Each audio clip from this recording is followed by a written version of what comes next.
الحمد للہ نحمده ونصلي علی رسول الکریم اما بعد فاعوذ باللہ من الشیطان الرجیم بسم اللہ الرحمن الرحیم النبی اولی بالمؤمنین من انفسهم وازواجہ امہاتہم۔ بلا شبہ نبی تو اہل ایمان کے لیے ان کی اپنی ذات پر مقدم ہے اور نبی کی بیویاں ان کی مائیں ہیں۔ سورۃ احزاب میں بیشتر مضامین رسول اللہ صلی اللہ علیہ وسلم کی تعظیم اور آپ صلی اللہ علیہ وسلم کی ایذا رسانی کے حرام ہونے سے متعلق ہیں۔ شروع صورت میں مشرکین و منافقین کی ایذاؤں کا ذکر کر کے رسول اللہ صلی اللہ علیہ وآلہ وسلم کو ہدایات دی گئی تھیں۔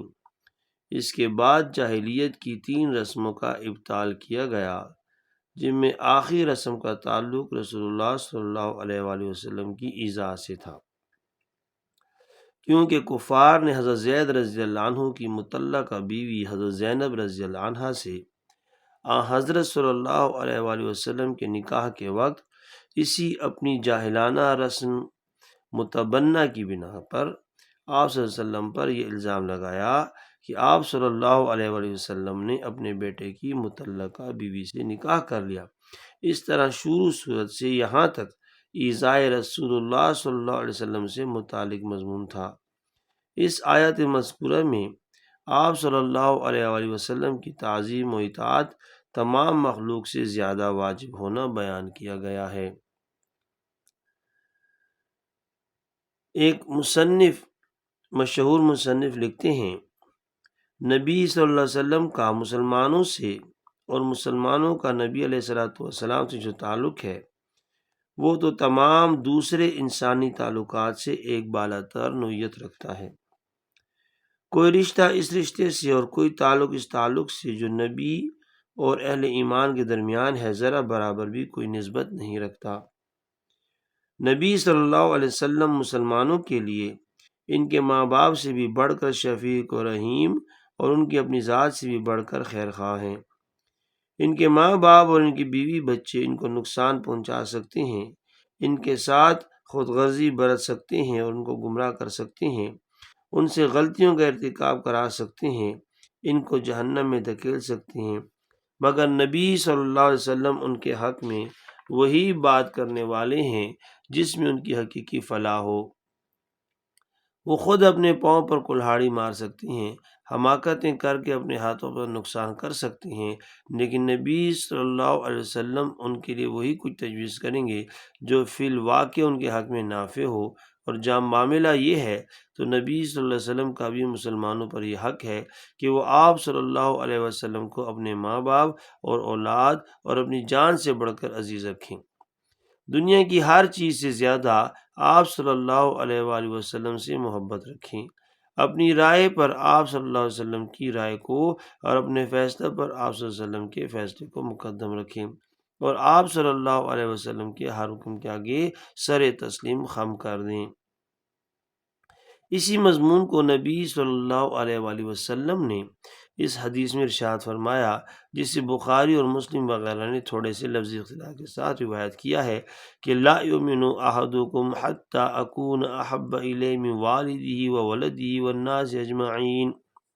تم میں سے جو شخص مومن نہیں ہو سکتا جب تک میں اس کو اس کے باپ اور اولاد سے اور تمام مسلمانوں سے بڑھ کر محبوب نہ ہو جاؤں۔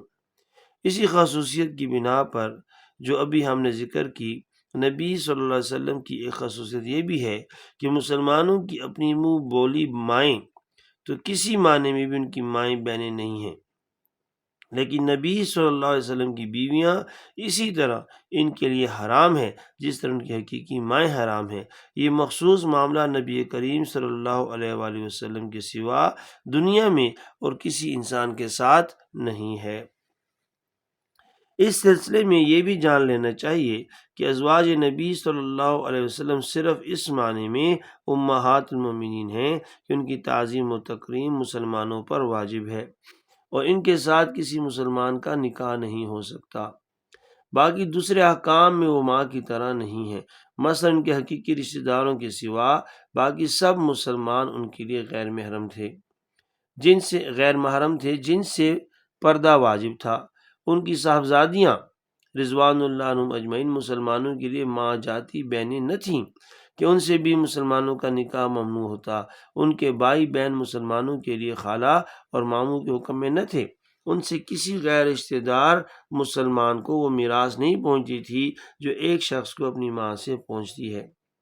یہاں یہ امر قابل ذکر ہے کہ قرآن مجید کی روح سے یہ مرتبہ ازواج نبی صلی اللہ علیہ وسلم کو حاصل ہے، جن میں لامحالہ عائشہ صدیقہ رضی اللہ عنہا بھی شامل ہیں۔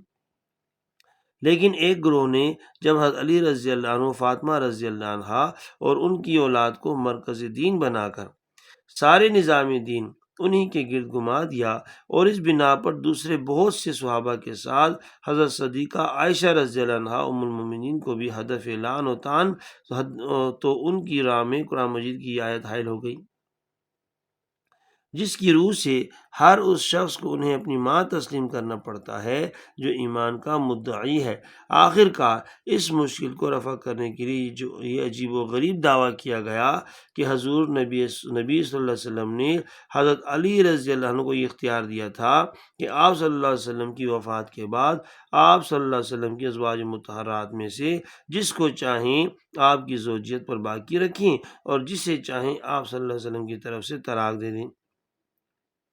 ابو منصور احمد بن ابو طالب تبریسی نے کتاب الاحتجاج میں یہ بات لکھی ہے، اور سلیمان بن عبداللہ البحرانی نے اسے نقل کیا ہے کہ حضور صلی اللہ علیہ وسلم نے حضرت علی رضی اللہ عنہ سے فرمایا، یا ابا الحسن ان ھذا الشرف باق ما دمنا علی طاعت اللہ تعالی فایتہن اسۃ اللہ تعالی بعدی بالخروج علیک فطلقها من الازواج واسقطها من شرف امہات المؤمنین۔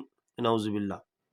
اے ابو الحسن، یہ شرف تو اسی وقت تک باقی ہے جب تک ہم لوگ اللہ کی اطاعت پر قائم رہیں، لہٰذا میری بیویوں میں سے جو بھی میرے بعد تیرے خلاف خروج کر کے اللہ کی نافرمانی کرے اسے تو طلاق دے دیجیو اور اس کو امہات المومنین کی شرف سے خارج کر دیجیو۔ نعوذ باللہ۔ اصول روایت کے اعتبار سے تو یہ روایت سراسر بے اصل ہے ہی، لیکن اگر آدمی اسی سورہ احزاب آیات 28، 29، 51، 52 پر غور کرے تو معلوم ہو جاتا ہے کہ یہ روایت قرآن کے بھی خلاف پڑتی ہے، کیونکہ آیت تخیر کے بعد جن ازواج مطہرات نے ہر حال میں رسول اللہ صلی اللہ علیہ وآلہ وسلم کی رفاقت کو اپنے لیے پسند کیا تھا، انہیں طلاق دینے کا اختیار حضور صلی اللہ علیہ وسلم کو باقی نہ رہا تھا۔ علاوہ بری ایک غیر متعصب آدمی اگر محض عقل ہی سے کام لے کر اس روایت کے مضمون پر غور کرے تو صاف نظر آتا ہے کہ یہ انتہائی لغو اور رسول پاک صلی اللہ علیہ وسلم کے حق میں سخت توہین آمیز افتراء ہے۔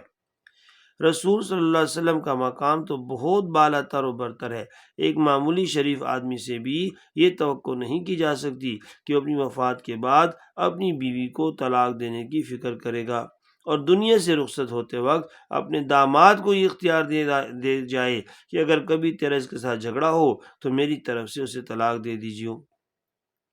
اس سے معلوم ہوتا ہے کہ جو لوگ اہل بیت کی محبت کے مدعی ہیں ان کے دلوں میں صاحب البیت کی عزت و ناموس کا پاس کتنا کچھ ہے، اور اس سے گزر کر خود اللہ تعالیٰ کے ارشادات کا وہ کتنا احترام کرتے ہیں۔ انما یرید اللہ لیذھب عنکم الرجس اہل البیت ویطہرکم تطہیرا۔ اللہ تو یہ چاہتا ہے کہ تم اہل بیت نبی سے گندگی کو دور کرے اور تمہیں پوری طرح پاک کر دے۔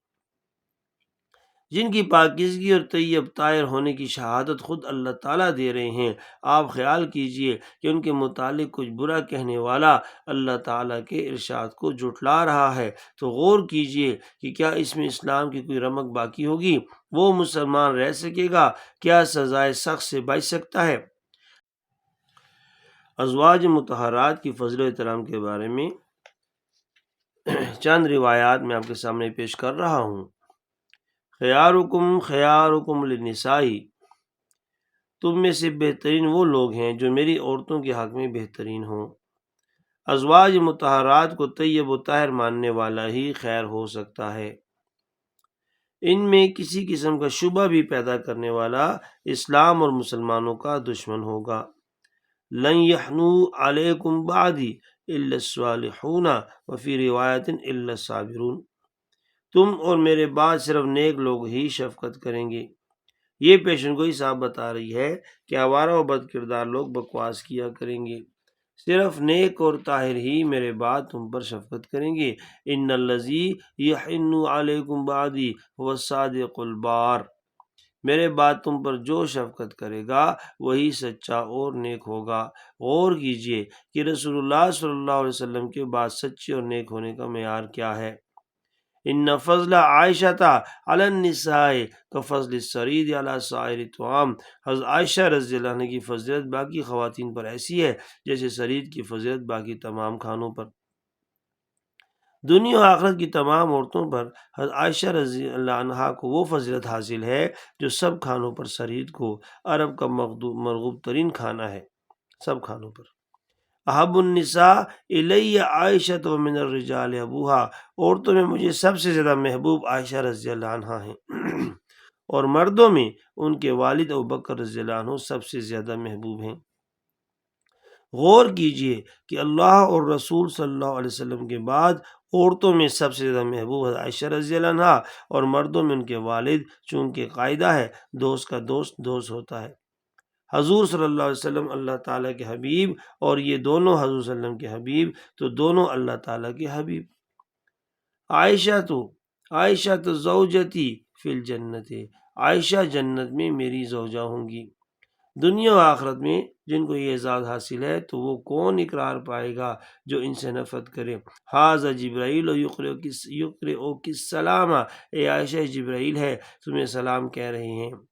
تمام فرشتوں میں سے افضل فرشتہ تمام انبیاء پر وہی لانے والے فرشتے نے جن کو سلام کیا وہ کیا ہوں گی، ان کا رتبہ کیا ہوگا۔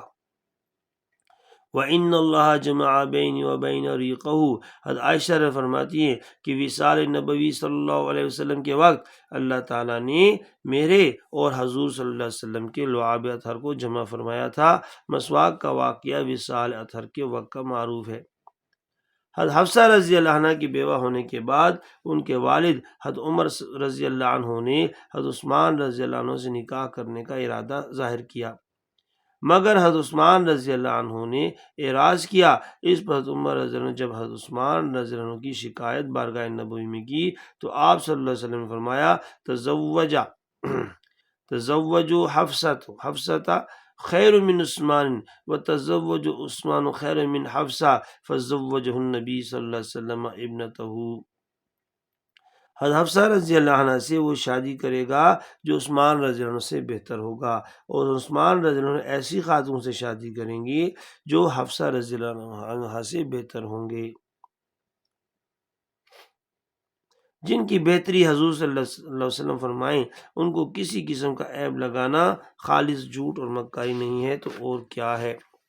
قال علی جبرائیل راجع حفصة فإنها صوامة وقوامة فإنها زوجتك في الجنہ، مجھے جبرائیل علیہ السلام نے کہا کہ حفصہ رضی اللہ عنہ سے رجوع کر لیجئے کیونکہ وہ بہت روزہ دار اور بہت قلیل قیام اللیل کرنے والی ہیں اور یہ جنت میں آپ صلی اللہ علیہ وسلم کی زوجہ ہوں گی۔